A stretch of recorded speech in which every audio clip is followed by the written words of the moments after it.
a professora doutora Anabela Martins é fisioterapeuta, tem um mestrado em Sociologia que fez na Faculdade de Economia da Universidade de Coimbra, tem o doutoramento em Psicologia que fez na Faculdade de Psicologia da Universidade do Porto, trabalhou nos hospitais de Portugal, nos Estados Unidos da América e no Reino Unido, portanto nos hospitais onde trabalhou.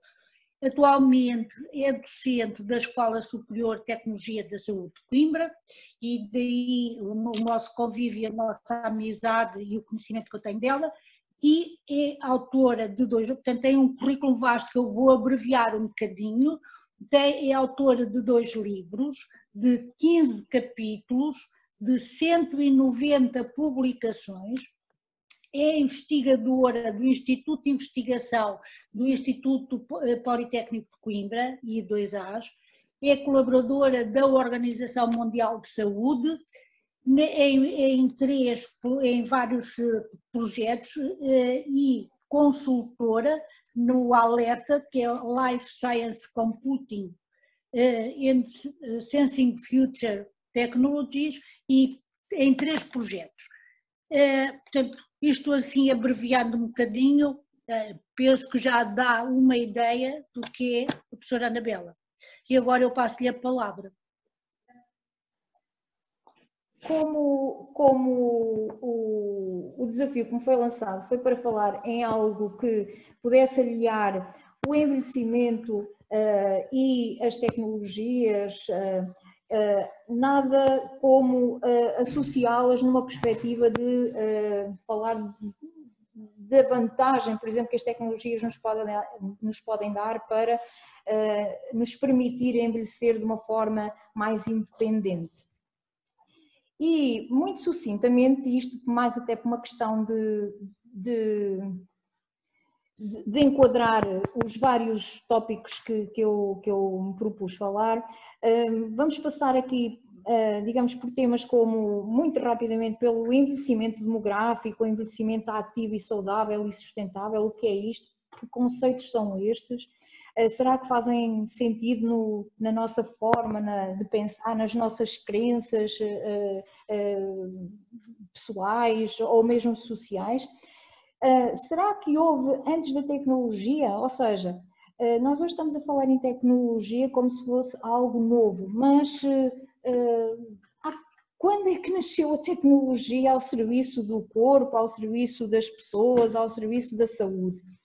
Depois definir um bocadinho o que é tecnologia neste contexto, falar um pouco também de tecnologias inteligentes, o que é que são hoje as tecnologias inteligentes e de que forma é que elas chegam até nós, chegam às nossas casas, estão nas nossas casas, estão nas nossas carteiras, em forma de telemóvel, em forma digamos assim, de iPhones que todos nós acabamos por ter a oportunidade de ter, ou de um modo geral nós temos essa oportunidade, e depois no final fazer aqui uma pequena discussão, onde se possa partir de uma questão como: será que os cuidados de saúde podem ser ou devem ser redefinidos em função da tecnologia? E se calhar depois deste longo período de confinamento e de talvez cada uma de vós ter passado até por algumas situações pessoais, se calhar que até há um ano atrás nunca tinham vivido, nomeadamente uma teleconsulta ou outras versões de como a tecnologia nos influencia ao dia a dia. Se calhar hoje todos nós podemos falar um bocadinho sobre este assunto, de acordo com as nossas próprias experiências dos últimos tempos. Eu acabei de dar permissão a mais uma senhora, penso que, como eu agora estou como administradora, vou estar atenta a isso, contudo, se eu me atrasar um bocadinho, peçam desculpa depois às pessoas, porque eu posso não ver logo que estão a pedir permissão. Então, se nós ouvirmos, estivermos minimamente atentas àquilo que se ouve falar sobre o envelhecimento da população, nós percebemos que nos últimos 5 anos e nos próximos 30 anos muita coisa vai mudar e o próprio envelhecimento populacional é uma evidência clara, o que faz com que em 2050, ou seja, daqui a sensivelmente 30 anos, nós estejamos com mais de 30% da população, por exemplo, europeia e de outros países, nomeadamente do Canadá, da China, com mais de 30% de pessoas com mais de 60 anos. Ora, isso não é necessariamente mau, é diferente daquilo que são os cenários que até há alguns anos atrás nós tínhamos praticamente em todo o mundo. Depois, outro dado também interessante que eu considero que ilustra bem, digamos, o desafio que isso pode acarretar para todos nós, é pensarmos que em 40 anos, ou seja, 2010 a 2050, nós, por exemplo, vamos ter um aumento exponencial do número de pessoas com mais de 100 anos de idade.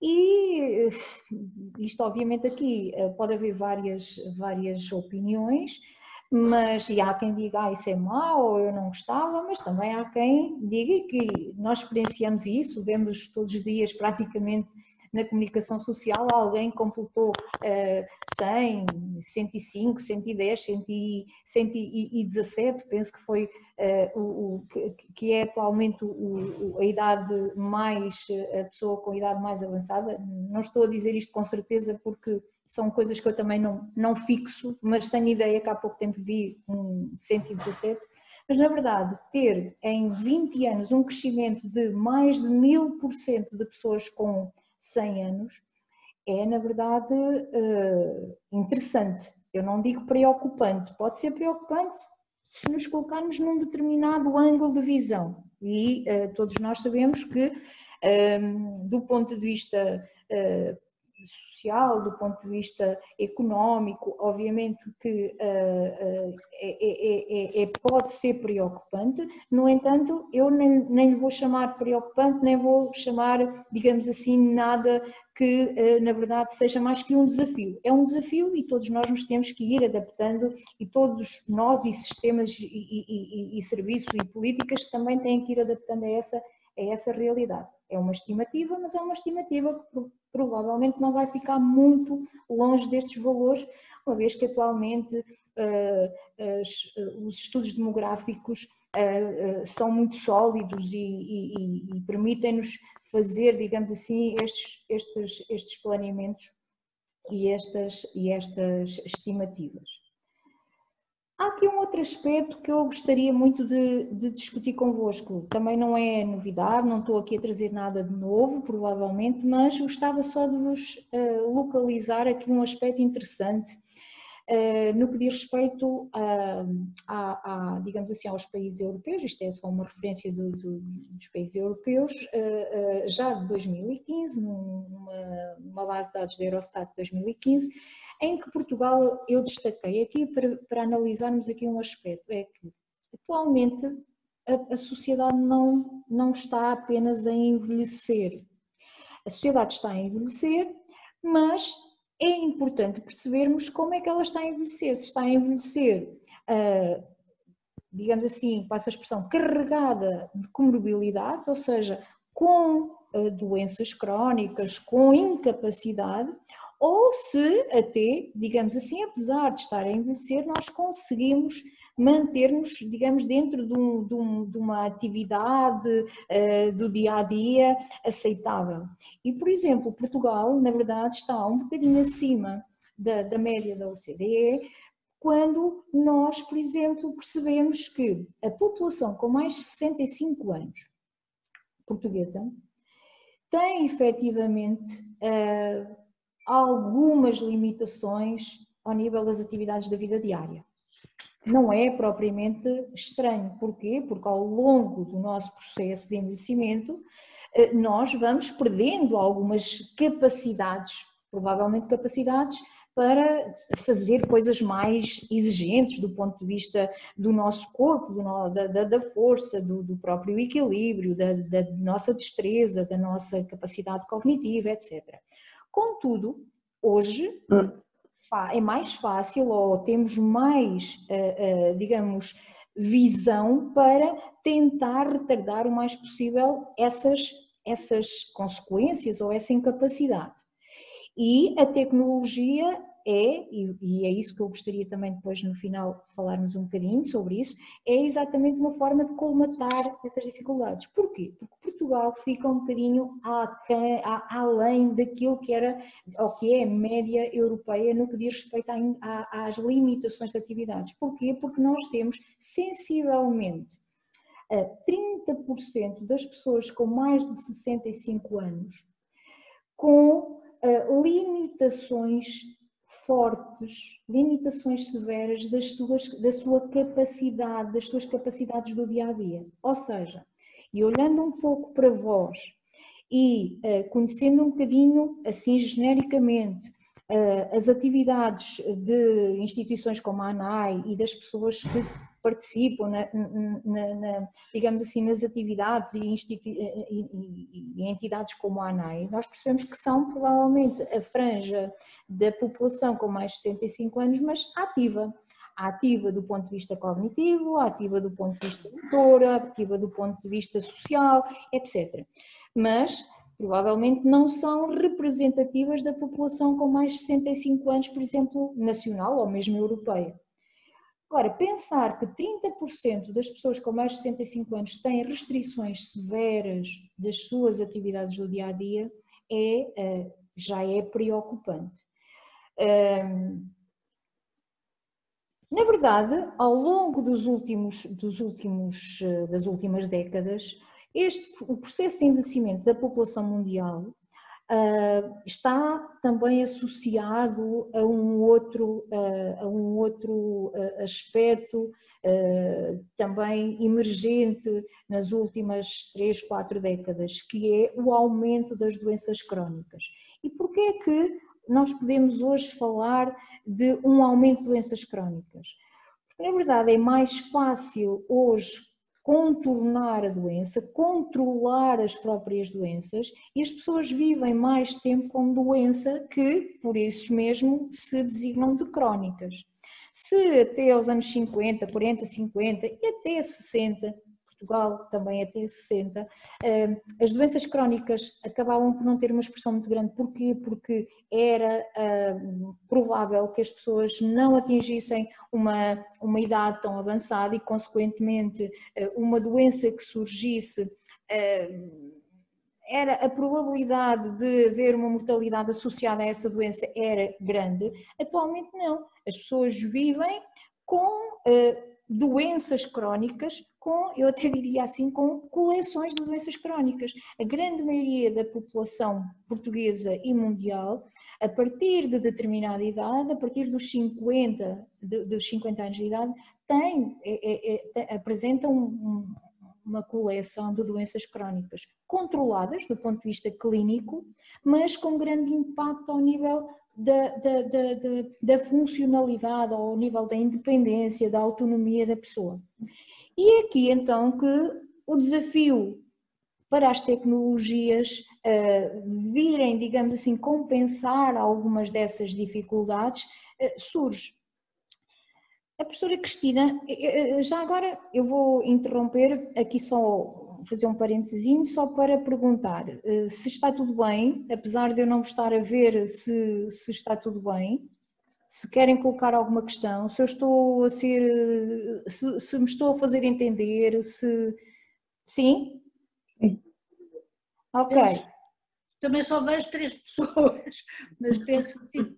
Eu, entretanto, estão 13 comigo aqui, mas eu também não estou a ver todas. Vocês neste momento estão a ver o meu ecrã, mas estão a ver só a apresentação ou também veem as vossas caras?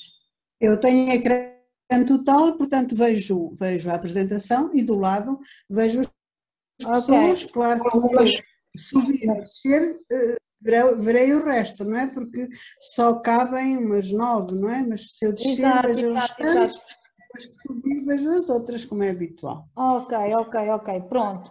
Mas podemos então avançar? Penso que sim. Por mim, tudo bem. Ok, não estão a apanhar muita seca? Ainda não estão a apanhar muita seca?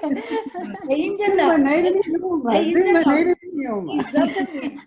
Ok, eu na verdade eu vou só prosseguir aqui neste parentezinho dizendo o quê? Que o que eu estou provavelmente a apresentar-vos ou a visão que eu gostaria de transmitir aqui não é, penso eu, nada de novo. Eu gostava era de enquadrar este assunto como algo que ao ser compreendido, talvez compreendido a sua história, a sua gênese, como é que, no fundo, estes conceitos acabam por estar interligados. Por exemplo, esta ideia de que a tecnologia não tinha uma forte expressão antes das doenças crónicas serem assumidas como algo preocupante na nossa sociedade. Mas essas doenças crónicas também só assumem um papel relevante na nossa sociedade, particularmente nas áreas da saúde, quando percebemos que houve outros avanços que aconteceram ao nível da medicina, ao nível da saúde pública, etc., que permitiram que as pessoas tivessem doenças crónicas. E isto, no fundo, acaba por ser, digamos, um ciclo, acaba por ser uma sequência de factos que acabam por ajudar-nos a compreender algumas coisas. E então, já entrou mais uma senhora. Possa compor. Está, não, eu estou a dizer isso porque eu dei permissão, vi rapidamente e consegui abrir logo a sala para essa senhora. Ok, então vamos avançando. Vamos avançando, mas eu não consigo. Ok, então, desculpem.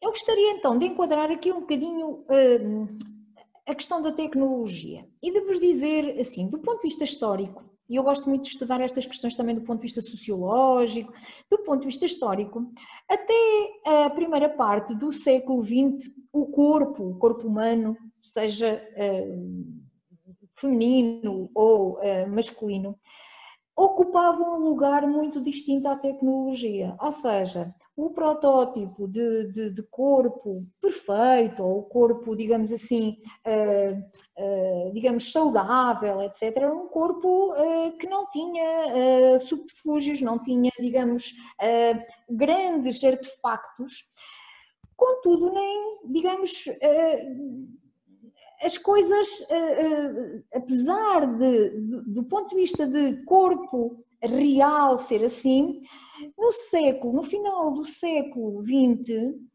a ficção científica foi-nos trazendo algumas obras, alguns filmes, neste caso temos aqui um filme que eu acho muito interessante o Eduardo Mãos Tesouro, exatamente, e foi exatamente uma escolha minha para ilustrar que foi a ficção científica que nos habituou a olhar para os chamados homens-máquinas, ou seja, a ficção científica traz muita da tecnologia para o ecrã e que, se nós refletirmos hoje sobre esse assunto, nós percebemos que algumas coisas que a ficção científica nos mostrou nos anos 70, 80, hoje acontecem na vida real, connosco.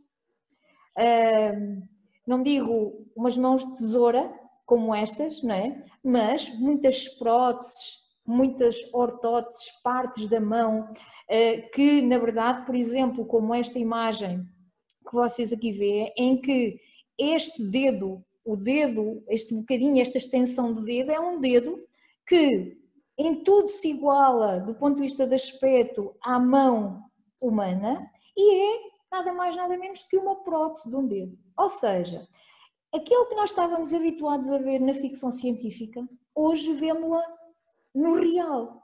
São as pessoas que nós conhecemos que acabam por usar ou ter a possibilidade de compensar algo do seu corpo, neste caso, ou a falta, naquele caso de duas falanges, não é? Com um produto eu diria assim, altamente tecnológico, porque aquele dedo para chegar ali resultou de um desenvolvimento tecnológico significativo. Na verdade, as tecnologias tiveram o seu grande boom nos anos 70, através dos medicamentos, através dos procedimentos cirúrgicos, através dos meios do diagnóstico imagiológico, ou seja, foi nos anos 70 que, na verdade, houve um grande boom da tecnologia. Hoje, todos nós achamos natural termos um pacemaker, é uma tecnologia que substitui uma função do nosso corpo e que sem ela as pessoas que o usam provavelmente não tinham nem a esperança de vida nem a qualidade de vida que podem ter. Também é muito comum uma prótese de um joelho, uma prótese da anca para substituir entre aspas, uma peça humana que não está em bom estado ou que chega a uma altura que não deixou de estar em bom estado. Ou seja, hoje, se nós formos um bocadinho, digamos, críticos e até brincarmos um bocadinho com a situação, o corpo humano, o ser humano hoje é um cyborg, é o tal homem-máquina que a ficção científica nos anos 60 e 70 nos mostrava. E lidamos muito bem com isso, certo? Porquê? Porque isso, no fundo, ajuda-nos a ver as coisas e a sentir as coisas e a ter uma qualidade de vida que nós já percebemos que não a teríamos se não recorrêssemos a essas tecnologias. Ora, muito bem. Mas a tecnologia é algo recente? Houve alguma vez antes da tecnologia? Era aquela pergunta que eu fazia no início. E se nós remontarmos, por exemplo, aos séculos 10, 9, 8, antes de Cristo, nós já encontramos aqui vestígios de que a tecnologia já tinha chegado.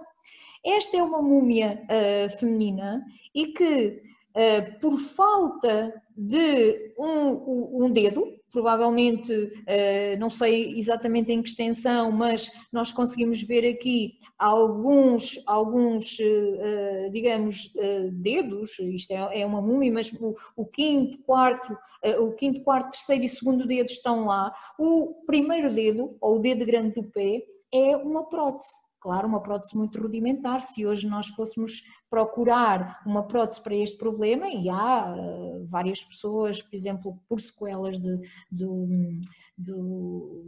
diabetes, há muitas pessoas que têm pequenas amputações do membro inferior e existem hoje próteses que substituem, como aquele dedo da mão que vimos anteriormente, também substituíram um dedo do pé. Ou seja, mas isto foi há muitos séculos atrás. É caso para perguntar quando Leonardo da Vinci, que para além de um artista, de um pintor fabuloso, era também um engenheiro, não é?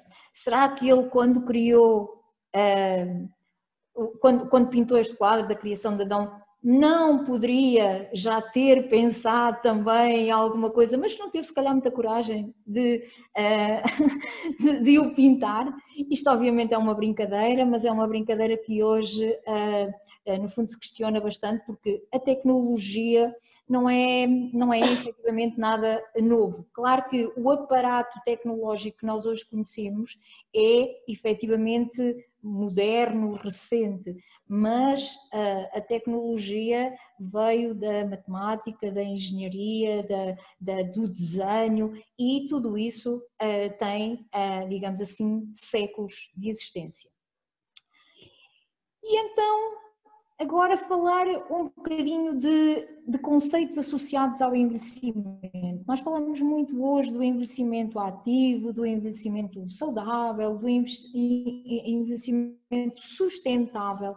Este sustentável na perspectiva de cada um de nós ganhar recursos e maximizar a sua saúde exatamente à custa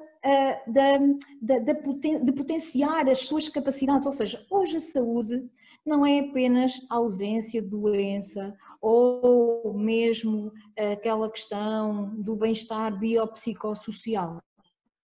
Esse é um conceito de saúde que provavelmente já ouviram várias vezes, não é? Ou seja, ao longo de décadas nós ouvimos falar desse conceito, mas esse conceito tem 50 e muitos anos. Esse conceito foi um conceito pós-Segunda Guerra Mundial. Saúde é o bem-estar físico, psíquico e social e não só a ausência de doença.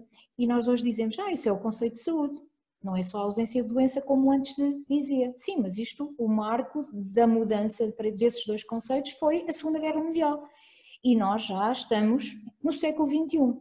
Hoje o conceito de saúde, e provavelmente cada um de nós e cada uma das senhoras presentes também o percepciona como a saúde depende muito também daquilo que são as capacidades que cada um de nós tem de gerir os nossos recursos, e esses recursos podem até ser recursos pessoais, da minha capacidade para eu lidar com as dificuldades, para eu lidar com a dor, para eu lidar com o facto de já não poder fazer as mesmas coisas da mesma maneira. E isso é saúde. Ou seja, isso é a minha luta por algo que eu sei que é saúde. Televisão. Alguém quer dizer alguma coisa? Não. Ok.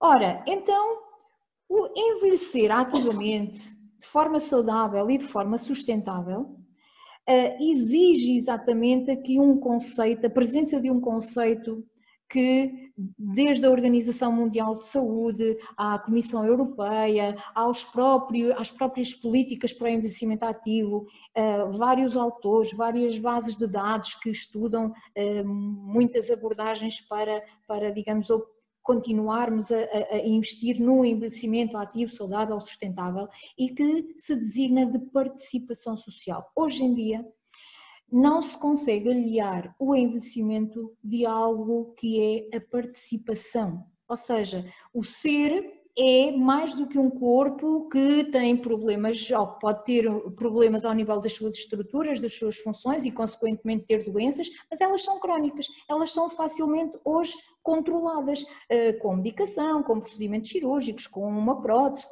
seja com o que for. Então, não é só isso. Saúde então não é só isso. Saúde então é eu continuar a fazer algumas coisas que são significativas para mim. É eu participar na sociedade sem discriminação, de forma independente e com qualidade de vida. Ora, é aqui então que as tecnologias vão entrar. E esta imagem que vocês veem aqui é uma imagem que, por exemplo, em Portugal é escassa. Ou seja, este é um utensílio, este é um andarilho de rodas com um assento, é muito pouco prescrito em Portugal, mas se nós formos para alguns países europeus, é talvez o equipamento auxiliar de marcha, auxiliar de mobilidade, que é mais prescrito. Porquê? Porque vai permitir às pessoas poderem sair à rua, poderem ir ao jardim, poderem ir às compras, porque alguns deles até têm uns cestinhos, permite à pessoa gerir os seus passeios porque tem um assento, tem, digamos, um apoio nas costas para quem tenha, digamos assim, mais necessidade de um suporte, por exemplo. É muito versátil e, curiosamente, eu que até sou, digamos assim, dada a minha área da fisioterapia, estou muito ligada aos processos de prescrição e de financiamento de produtos de apoio para pessoas que não têm que ser necessariamente pessoas mais velhas, podem ser pessoas novas com grandes incapacidades, que tiveram acidentes, etc. Ou seja, sempre estive muito ligada a essa área. E uma coisa é certa, em Portugal há equipamentos que não entraram no mercado, não é no mercado comercial, é no mercado social. As pessoas não se revêem como esse equipamento, por exemplo, ser útil. E se nós formos, eu tenho uma coleção de fotografias de pessoas a utilizar este andarilho em várias viagens que fiz. Claro que obviamente as tirava sempre de forma a que a pessoa não fosse identificada, etc, e não são as de melhor qualidade, as fotografias de melhor qualidade, mas são a prova viva de que este tipo de equipamento é extremamente comum em algumas sociedades, onde a participação social, a independência da pessoa mais velha é construída, é trabalhada para ser preservada. Alguém quer dizer alguma coisa? Se quiserem, estejam à vontade. Se não, eu vou prosseguir. Não será sim, uma sim. questão de vergonha.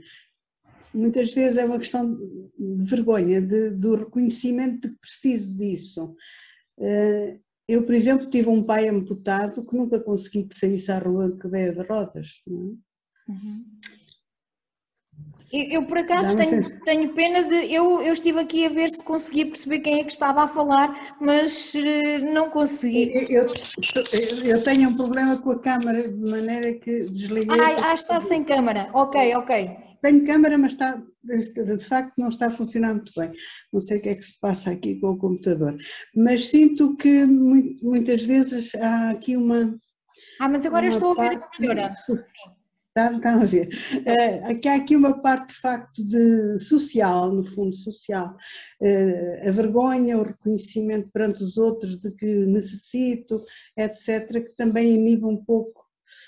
Não é que não se reconheça que seja útil, mas não sou capaz de usar, é a sensação que eu tenho. Sim, não sei se alguém quer dizer alguma coisa, mas... Isto vem só da minha experiência. Sim, mas é nitidamente um urbanismo, não é? Porque os nossos passeios, os carros lá estacionados, os nossos degraus sucessivos, o acesso aos nossos prédios, portanto, à rua feito com escadas, também não facilita muito isso. Exato. Nós, do ponto de vista societal, temos uma sociedade que é tolerante. Contudo, é uma sociedade que, perante a incapacidade, que nós em Portugal teimamos em chamar de deficiência, que é outro conceito muito interessante, e pronto, isto agora, como é que é? As palavras são como as cerejas, não é? Como se costuma dizer, mas é outro assunto que eu gosto muito de discutir, porque na verdade é algo que depois vai estar relacionado com aquilo que as duas senhoras acabaram de dizer. Na verdade, a deficiência e a incapacidade são dois conceitos completamente distintos.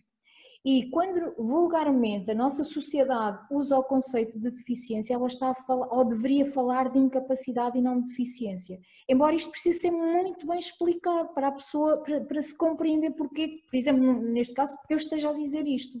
A deficiência diz respeito exclusivamente às alterações estruturais e funcionais do meu corpo. Ou seja, eu ter uma amputação, como alguém que disse que tinha um familiar com amputação, ou seja, há uma alteração estrutural, ou, por exemplo, não ter uma amputação, mas ter uma pessoa com sequelas de um acidente vascular cerebral em que não mexe ou que não faz os movimentos da mesma forma. Isso, na verdade, são deficiências que a pessoa apresenta. Contudo, as pessoas eu não sei se estão a ouvir. Sim. Por mim, pode continuar. Pode. Que se ouve. É que eu estou com algum problema com interferência, não é? Convinha que realmente já me consegue ouvir o som. Ainda há pessoas que estão com o seu som ligado e isso perturba. Ok, então se pudessem, por favor, tirar o som e depois sempre que quiserem... Francelina, por favor. Francelina, vai aí ao cantinho inferior esquerdo e clica aí no seu microfone que ele tira-lhe o som.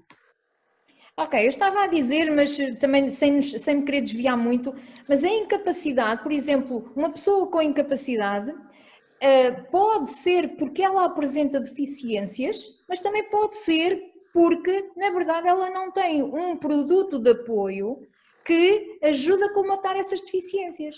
Quantas pessoas, por exemplo, têm algumas deficiências, não conseguem andar, mas andar longas distâncias ou andar na rua porque têm medo, têm falta de confiança, etc., porque já caíram, etc. E então, com o andarilho daqueles que nós vimos, elas conseguem fazer porque têm mais confiança.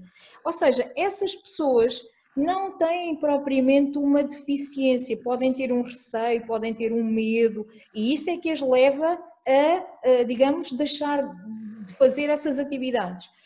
Quando nós temos um produto que colmata essas dificuldades, ou é isso que interfere com a funcionalidade da pessoa, nós estamos a dar-lhe garantias de que ela seja funcional, de que a incapacidade não aconteça.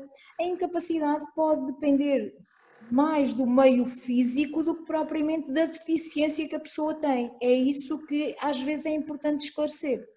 Mas sem querer estar agora a desviar a atenção dando só um remate naqueles comentários que foram feitos, sim, na verdade, a vergonha, a conotação negativa de eu usar um equipamento porque eu já não sou capaz de fazê-lo sozinho é algo muito marcante em algumas, digamos assim, pessoas.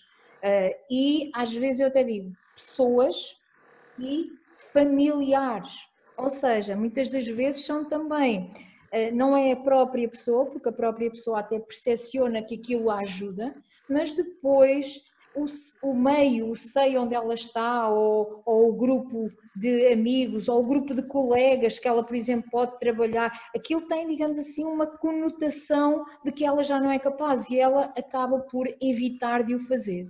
Mas na verdade isto é um longo caminho que se tem que fazer ao nível social, porque na verdade estamos a impedir que as pessoas continuem a manter uma atividade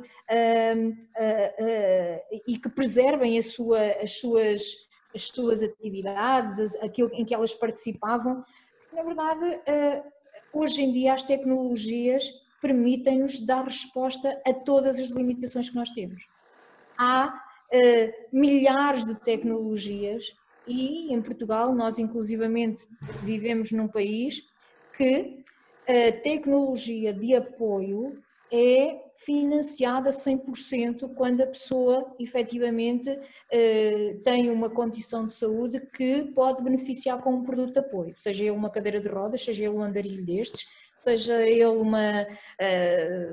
uma ajuda para se vestir sozinho, etc.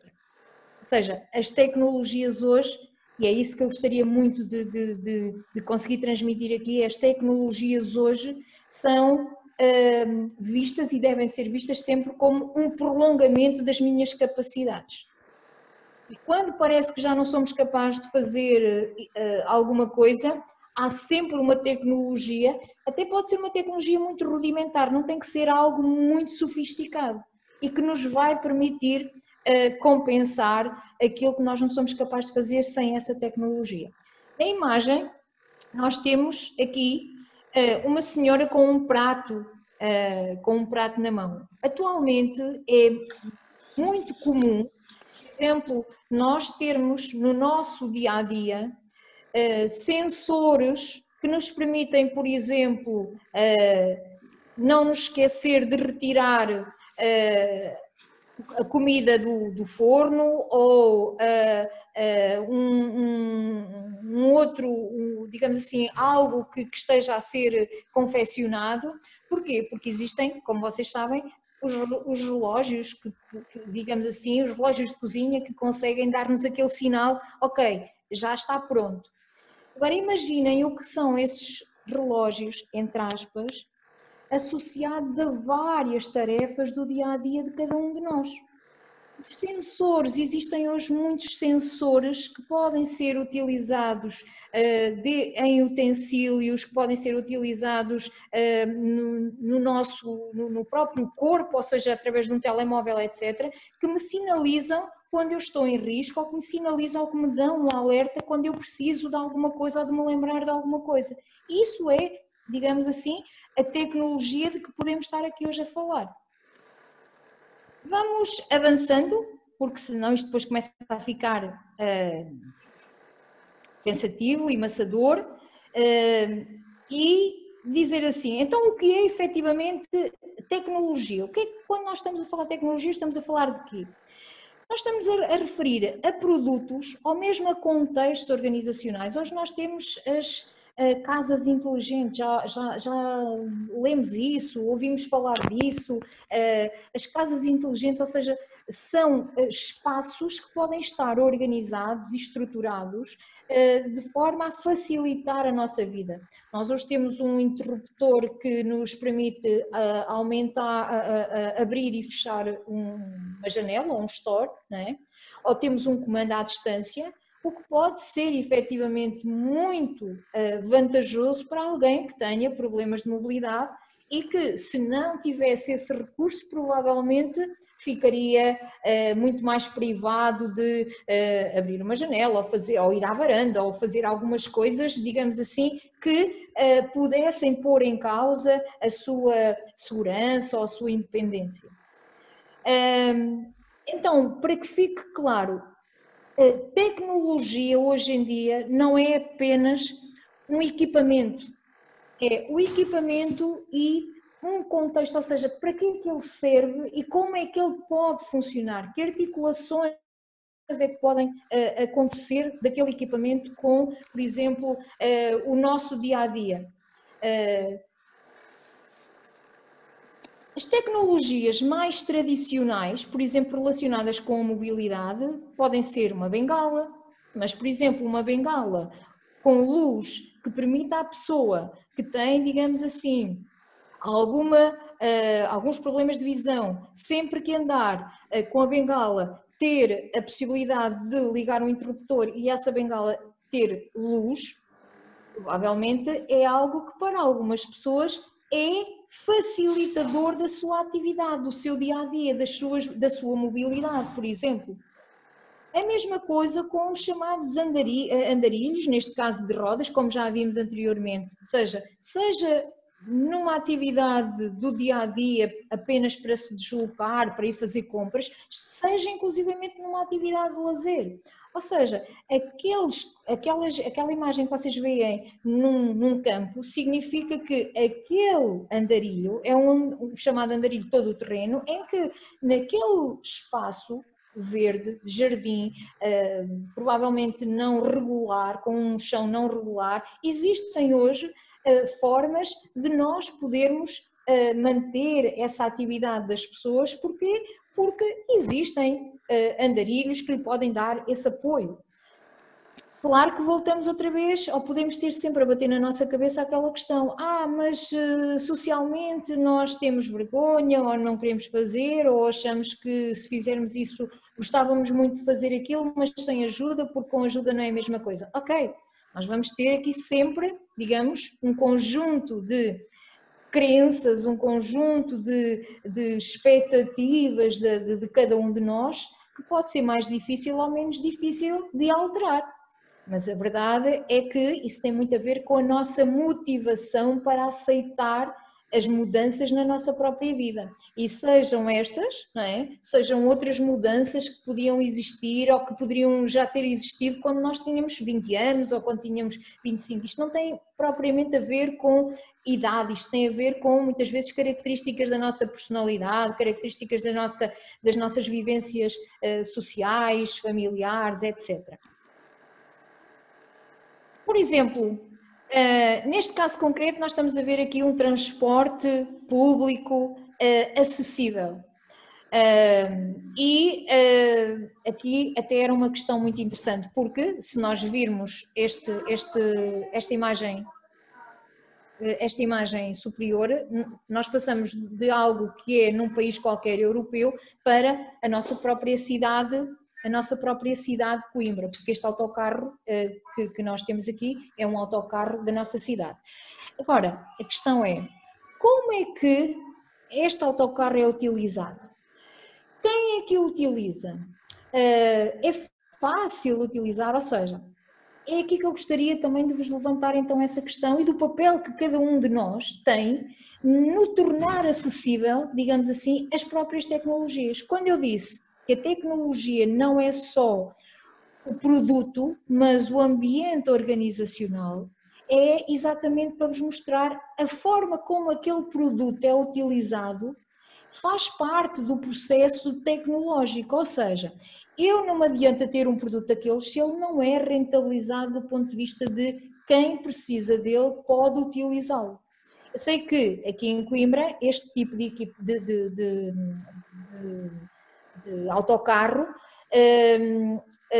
é restrito, ou seja, é limitado, não existem assim tantos quanto isso, e penso que havia há uns tempos atrás algumas carreiras em que eles circulavam, mas eles são maioritariamente utilizados por marcação, ou seja, é a própria pessoa que marca e que chama o autocarro e a pessoa paga o correspondente ao bilhete de autocarro, da cidade, etc. A verdade é que, enquanto isto não for algo que, do ponto de vista organizacional, está muito claro, está muito acessível e é muito divulgado, as pessoas não sabem, não conhecem. Isso, associado às crenças de que as tecnologias reduzem as minhas funções como ser humano, ou seja, é sinal que eu já não sou capaz de fazer, estas duas coisas associadas representam um fator ambiental muito forte e um fator pessoal muito forte que mantêm muitas vezes nas nossas cabeças esta dificuldade de ver a tecnologia como algo que é vantajoso, como algo que me ajuda e não como algo que eu tenho que recorrer porque não tenho outra alternativa. Um outro exemplo de tecnologia que penso que todas vós, assim como eu, nos temos apercebido nos últimos tempos que são mais comuns. São os semáforos com cronómetro, com um sinalizador de tempo.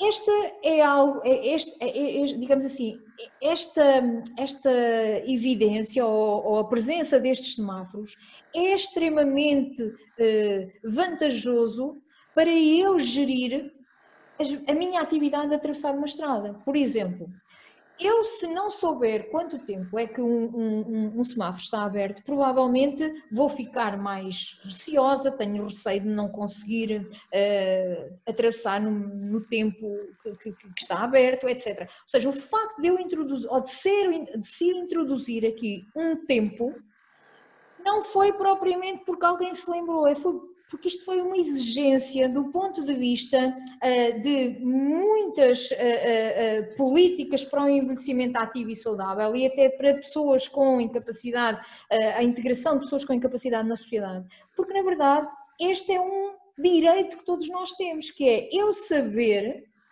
se naquele espaço que eu quero frequentar é seguro ou não é eu me deslocar. E como é que é calculado este tempo? Este tempo que está ali é calculado em função, isto por indicação que eu consegui apurar, em função do, digamos assim, do tráfego automóvel da zona onde está aquele semáforo. Só que há aqui um dado muito importante, que é o tráfego automóvel dá-nos um indicador. Mas será que isto respeita à velocidade da marcha das pessoas? Eu já vejo algumas cabeças a abanarem e a dizerem que não, porque na verdade não é, na maior parte das vezes, compatível com a velocidade que cada um de nós tem.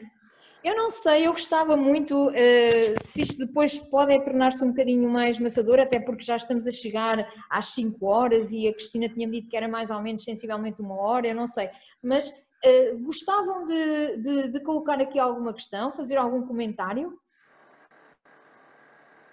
Alguma experiência vivida?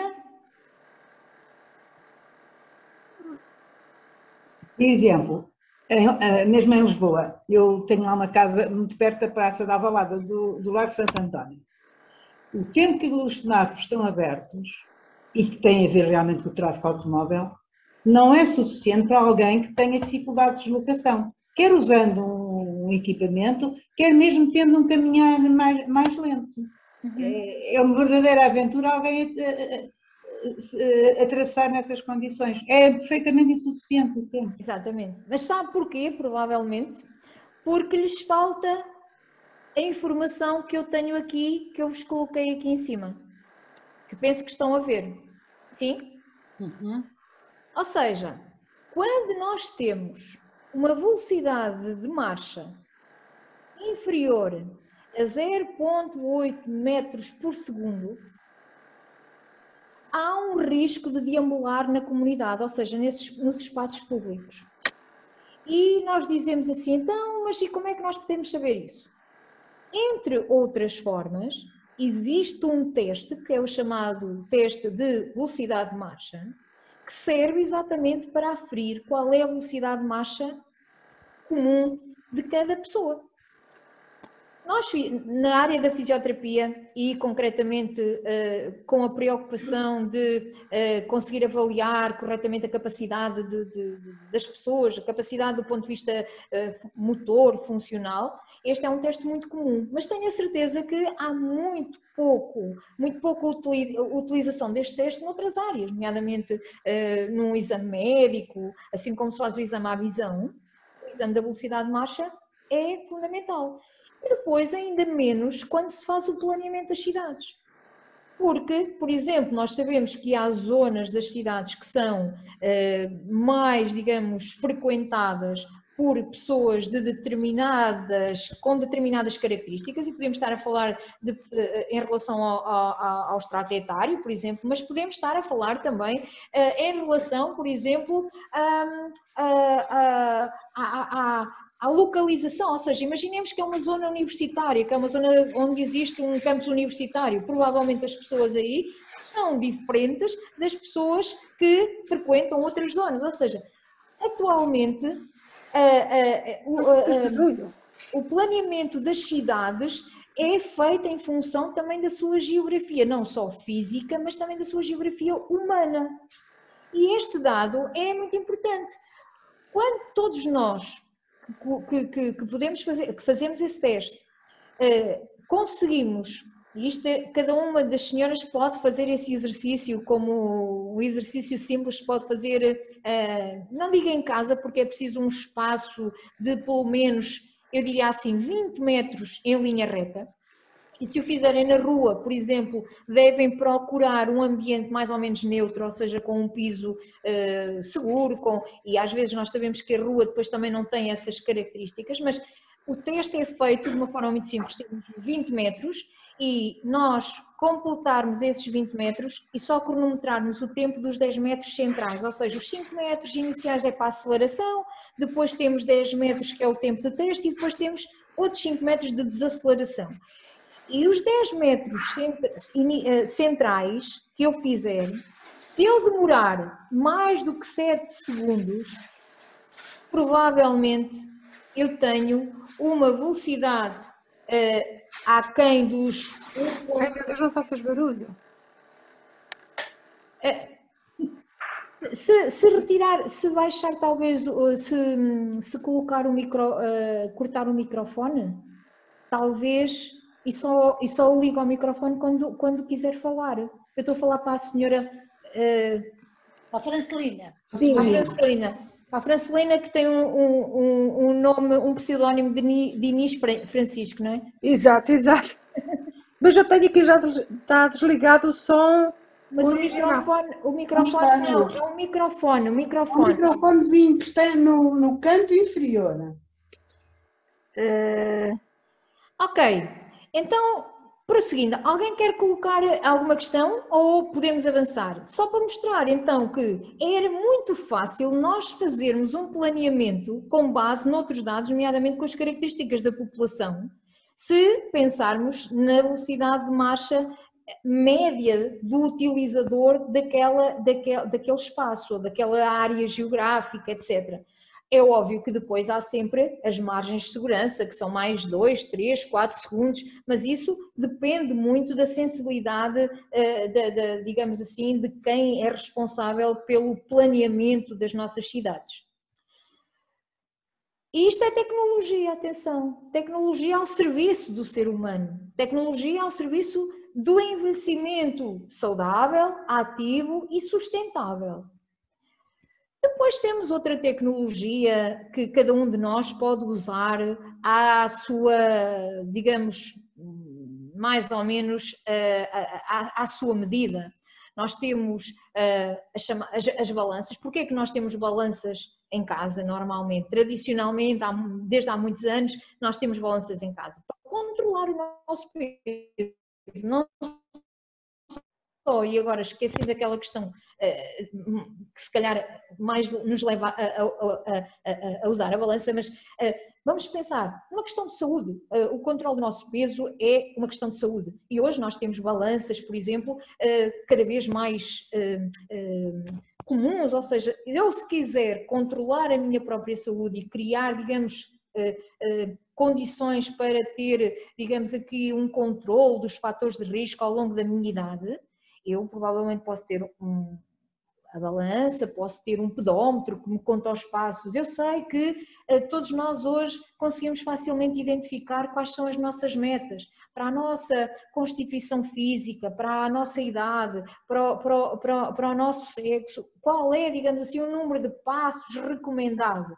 Hoje em dia existem guidelines muito objetivas, concretas, muito sérias, que nos orientam para recomendações, para nós pelo menos darmos o nosso contributo para termos saúde. Então eu tenho um pedómetro que conta os passos. Eu tenho um aparelho que posso usar em casa, porque também já aprendi, com certeza todos nós, no modo geral, aprendemos, por exemplo, a usar um aparelho que mede a minha pulsação cardíaca, que mede a minha tensão arterial. Já não digo que faça a auscultação, o estetoscópio, porque isso é efetivamente muito elaborado, mas se pensarmos, por exemplo, que atualmente é possível eu usar um estetoscópio em casa e à distância alguém avaliar o som que o estetoscópio permite obter, isso é tecnologia ao serviço da nossa saúde, ao serviço de todos nós. Pretendo com isto dar-vos aqui algumas evidências de coisas muito simples e muito básicas que nós no dia a dia já usamos, como por exemplo a questão do pedómetro ou dos relógios que medem a nossa pulsação ao mesmo tempo, etc. A outros mais elaborados como este exemplo. Ou como por exemplo um dispensador eletrónico ou um dispensador controlado da medicação, em que eu sei que não me vou enganar porque ele vai apitar quando for para tomar a medicação. Tudo isso são produtos hoje de base tecnológica que nos facilitam o nosso dia-a-dia, que nos facilitam, digamos assim, eu continuar ativa e continuar independente. Eu consigo fazer, por exemplo, o meu registro de glicémia diário em casa sem ter que me deslocar a nenhum local de saúde. Porquê? Porque a tecnologia hoje, uma tecnologia hoje muito acessível do ponto de vista do utilizador, qualquer pessoa facilmente aprende a usar aquele produto e eu consigo, sem sair de casa, dar uma informação à equipa médica, ao meu médico, ao enfermeiro, que me diz, ou que eu própria já sei, o que é que devo fazer mediante esse resultado. Ora, isso são, e volto a reforçar, as tais evidências de que a tecnologia pode ser nossa amiga e que entrou nas nossas vidas quase que sem nós nos apercebermos. Depois, para não falar, digamos assim, de outras tecnologias que também acabam por ser hoje introduzidas no nosso dia-a-dia, mas que são também algo ainda problemáticas. Ou seja, os sensores de localização, por exemplo, que tanto se fala, por exemplo, dentro das pessoas com algumas alterações, com alguma degeneração, por exemplo, cognitiva, é ético, deontologicamente falando, é correto, é adequado, é aceitável, mas na verdade existem outros sensores que não se colocam essas questões, nomeadamente um sensor de queda. Se eu estiver em casa ou se eu tiver um familiar em casa e ele tiver um pequeno sensor que pode ser quase que um relógio ou um pêndulozinho que traz ao pescoço, tipo um fio, um colar, e que facilmente me informa se houve ali alguma queda ou alguma ameaça de queda, isso é uma tecnologia que dá independência à pessoa, ou que pode dar independência à pessoa, que a faz sentir segura, porque a tecnologia tem que ter exatamente essa vertente, ela tem que ser útil, mas acima de tudo ela tem que ser útil porque me dá segurança, porque eu me sinto segura ao usá-la.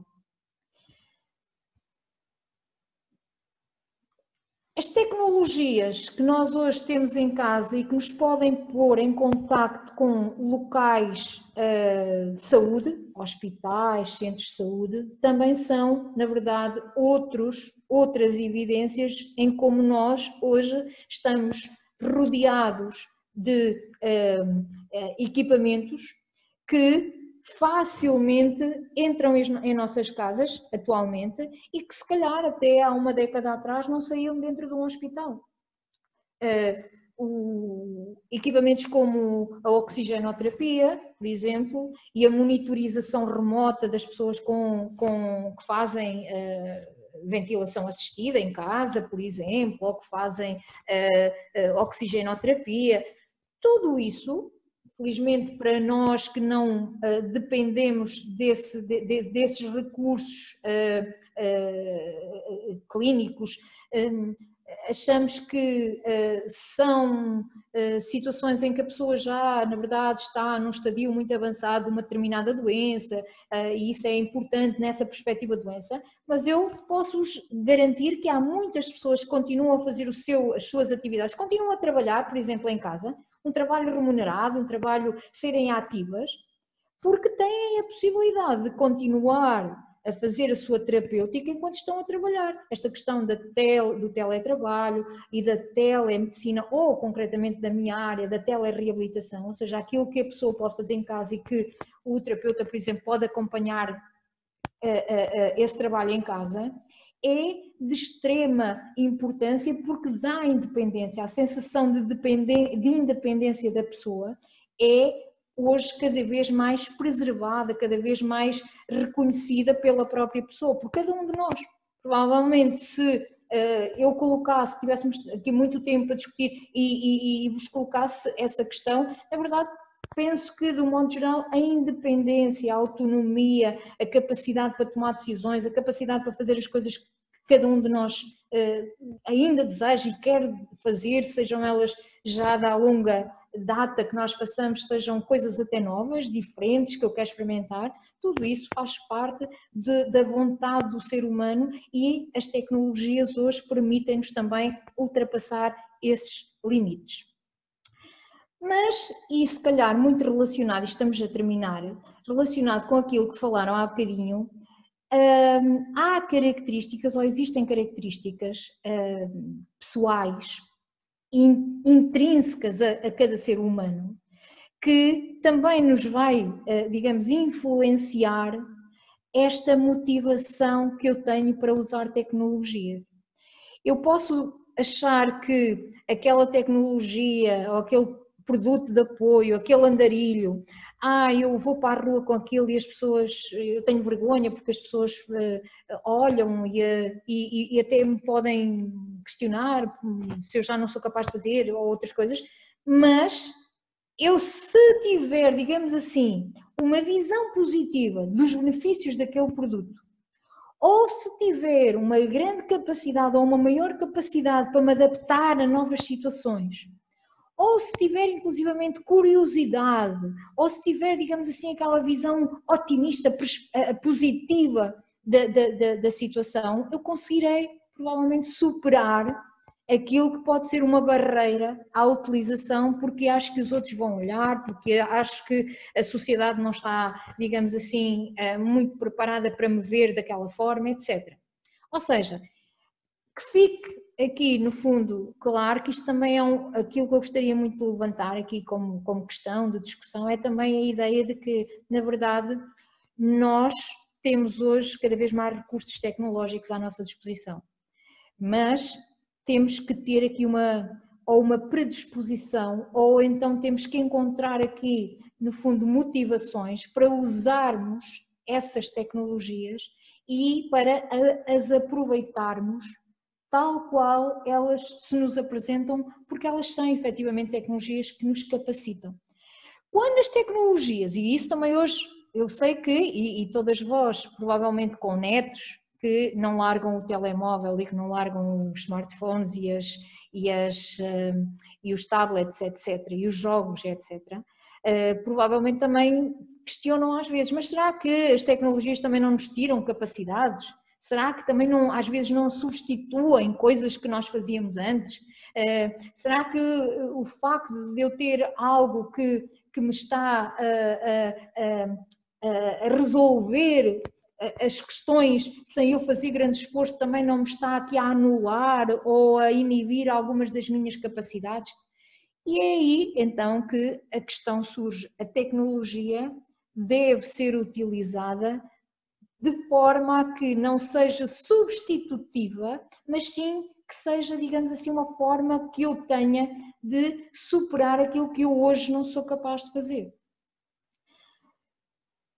Para terminar, e pensando agora também um bocadinho aqui naquilo que o Leonardo da Vinci nos deixou, mas também em algo que na verdade é algo que me seduz muito também e que tem muito a ver com esta ideia da construção, que é digamos, uma brincadeira que a Lego fez com a criação de Adão. E dizer assim, os novos produtos ou os novos serviços associados à tecnologia, de base tecnológica, só são efetivamente inovadores e, digamos, úteis se acrescentarem valor ao que já existe. Volto a reforçar, e que não substituam, que não sejam para substituir algo que eu já sou capaz de fazer ou que eu ainda sou capaz de fazer. E por isso mesmo os utilizadores, e neste caso concreto, dentro deste contexto da gerontotecnologia ou do envelhecimento ativo, saudável, sustentável, dizer que os utilizadores da potencial tecnologia devem, sempre que possível, participar no desenvolvimento dessas tecnologias. E vocês são capazes de estar a pensar neste momento, mas de que forma? Eu vou-vos dar um exemplo. Nos últimos 4 anos, uma das minhas tarefas tem sido colaborar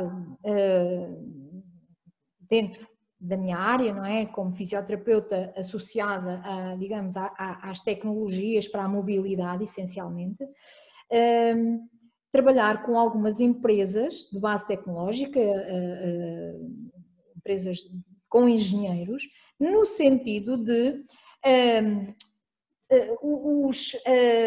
os ajudar, no fundo, a desenvolver produtos com significado para a reabilitação, com significado para que são úteis, que são necessários no contexto da reabilitação, no contexto da saúde. E uma das formas que nós temos, efetivamente, de ultimar os produtos que têm surgido é, nada mais, nada menos que envolver as pessoas que são os potenciais utilizadores. Nomeadamente, convidar essas pessoas para colaborarem na análise crítica daqueles produtos, ou seja, levá-las a um espaço onde aquele produto existe e onde elas vão experimentá-lo e dizer, olha, isto é muito interessante, mas para mim não serve por este e por aquele motivo. Ou, isto é pouco interessante porque eu não acho que seja disto que necessitamos, mas de algo que permita fazer isto ou fazer aquilo. E hoje em dia, as empresas que desenvolvem produtos para diferentes populações já perceberam que não podem chegar ao produto final sem ter a participação do potencial utilizador. Sejam nos jogos de computador, eles vão consultar os adolescentes, as crianças, os adolescentes e até os adultos que jogam e saber qual é, no fundo, são as chamadas provas de conceito, ou seja, são o que é que elas acham daquilo. E cada um de nós, e cada uma, por exemplo, neste caso das senhoras, poderá e deverá ser ativa também nessa crítica relativamente àquilo que são os próprios produtos que estão ao nosso alcance. Sermos críticos e uma crítica construtiva no sentido de dizer assim, este produto é muito interessante e pode-me ajudar aqui, porque me dá segurança, porque me dá confiança, porque me permite fazer coisas que eu, se não o tivesse, não fazia porque tinha medo de arriscar, etc. E é isso que, na verdade, eu gostaria de vos ter conseguido transmitir, é, no fundo, envolver cada vez mais pessoas naquilo que são, digamos, os temas que são muitas vezes apresentados de forma passiva, que é dizer, ok, temos aqui um tema, a tecnologia, ao serviço do envelhecimento, e acontece desta forma. Jamais, na minha perspectiva, jamais. É importante percebermos como é que o contributo que cada pessoa pode dar para, na verdade, acrescentar valor àquilo que já existe ou àquilo que ainda não existe e que precisa ser desenvolvido. Era isto que eu tinha para vos dizer.